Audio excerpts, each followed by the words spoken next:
नमस्कार शेतकरी मित्रांनो, मी निलेश सदार, MSc ॲग्रिकल्चरल बॉटनी, सध्या सहाय्यक प्राध्यापक व आपल्या डेक्कन हार्वेस्ट सोल्युशन्स प्रायव्हेट लिमिटेडमध्ये टेक्निकल प्रॉडक्ट ॲनालिस्ट या पदाची जबाबदारी आहे माझ्याकडे. तर आपण मागचा जो व्हिडिओ टाकला होता चिया पिकाबद्दल, तो सर्व शेतकऱ्यांनी बघितला. खूप सारे शेतकऱ्यांचे कॉल्स आले, त्यांना तसं मार्गदर्शन केलं. कारण आपल्याला माहिती आहे की चिया पीक मागील 3 वर्षापासून महाराष्ट्रामध्ये चांगल्या प्रमाणात त्याची लागवड करत आहेत आणि शेतकऱ्यांना त्याचं उत्पादनसुद्धा भेटत आहे.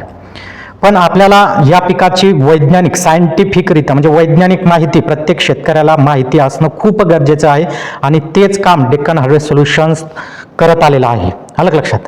आता आजचा जो आपला विषय आहे तो विषय आहे की चिया पिकांच्या फुलांचं जे काही आता फ्लावरिंग स्टेज आहे, ज्याला की फुलं आलेले आहेत, तर या टायमाला त्याचं व्यवस्थापन कसं करायचं, आलं का लक्षात, आज आपण बघणार आहे.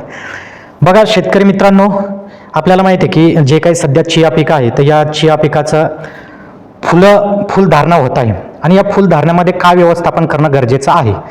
सगळ्यात महत्त्वाचा व्यवस्थापनाचा एक पहिला पॉईंट येतो, तो म्हणजे या फुलांच्या अवस्थेमध्ये कोणतंही नत्रयुक्त खत द्यायचं नाही, कोणतंच नत्रयुक्त खत द्यायचं नाही. दुसरी गोष्ट, तुमच्या झाडावर म्हणजे त्या चिया पिकांवर कोणताही जर रोग आलेला नसेल, सहसा रोग येतच नाही त्याच्यात रोग आलेला नसेल किंवा त्याच्यामध्ये कोणतेही काही कीटक नसतील, तर अशा टायमाला कोणत्याही प्रकारची रासायनिक फवारणी करायची नाही. आलं का लक्षात? तर रासायनिक फवारणी करायची नाही आहे आपल्याला. आता याचे कारण काय आहे बघा, तर चिया जे आहे हे पीक, तर याचे जे काही हे फ्लावर आहेत, तर या फ्लावरमध्ये परपरागीकरण होते, म्हणजे काय, क्रॉस पॉलिनेशन्स होते.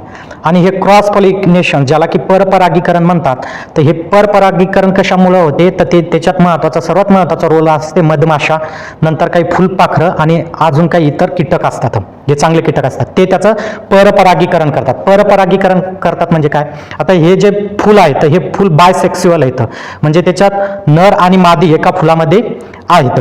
आणि ज्यावेळेस मधमाशी त्या फुलावर बसते, तर त्याच्या जो काही पाय असतो, तर त्याच्या पायाला काय होते, ते परागकण लागतात आणि ती मधमाशी उडून जेव्हा दुसऱ्या फुलावर जाते, तर तो जो काही परागकण असतो, अलग लक्षात, ज्याला आपण अँथर म्हणतो, तो त्या स्टिग्मावर पडतो, म्हणजे पुकेसर हे स्त्री केसरवर पडते आणि त्यानंतर हे पडल्याच्या नंतर फर्टिलायझेशन म्हणजे फलन होऊन मग बीज प्रक्रिया होते.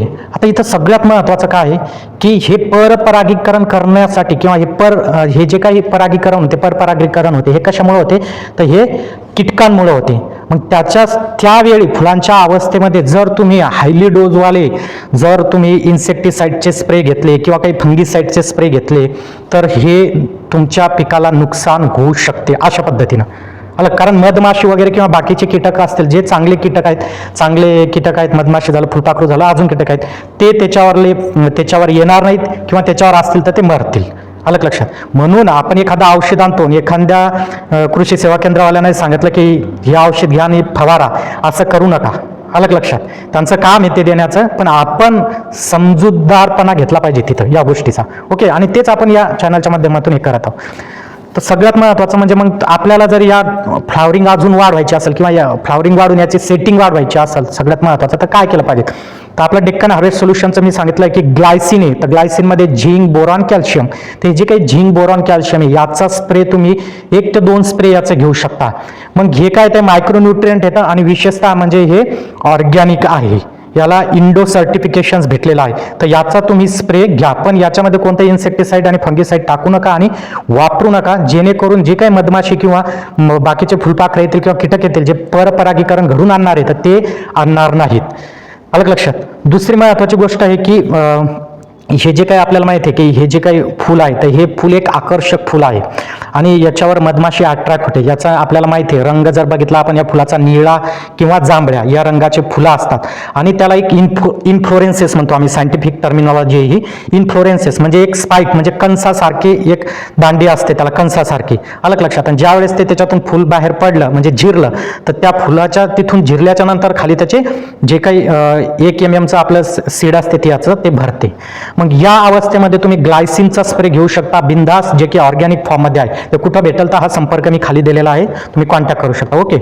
त्याच्यानंतर एका शेतकऱ्यांनी आपल्या ग्रुपला मेसेज टाकलेला होता, जो आपला चियाचा एक शेतकऱ्यांचा ग्रुप आहे, तर त्यामध्ये मेसेज टाकला की फ्लावरिंगच्या टायमाला जे काही आता फ्लावरिंग आहे तर यावेळी स्प्रिंकलरनं पाणी देणं योग्य आहे का? तर याचं उत्तर हे स्प्रिंकलरनं पाणी देऊ नये. ज्या वेळेस फुलाची अवस्था असते तर त्यावेळेस स्प्रिंकलरनं पाणी देऊ नये. कारण काय, तर स्प्रिंकलरनं आपण ज्यावेळेस पाणी देतो ते जो पाणी असते ते तुमचे जे काही आता स्पाईक आलेले आहेत, स्पाईक म्हणजे कंसासारखे आलेले, तर ज्यावेळेस ते त्याला मारतात, त्याला असा मार लागतो, तर त्याच्यातले जे परागकण वगैरे असतात ना ते खाली पडण्याची शक्यता असते. आलं लक्षात?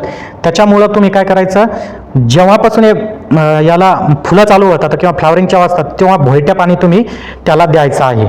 आणि महत्त्वाचं मी सांगितलं की याला कोणतंही या टायमामध्ये नत्रयुक्त खत द्यायचं नाही आहे. तुम्हाला द्यायचं झाल्यास तुम्ही स्फुरद आणि पालाश हे खतं देऊ शकता, पण नत्रयुक्त खत आपल्याला द्यायचं नाही आहे.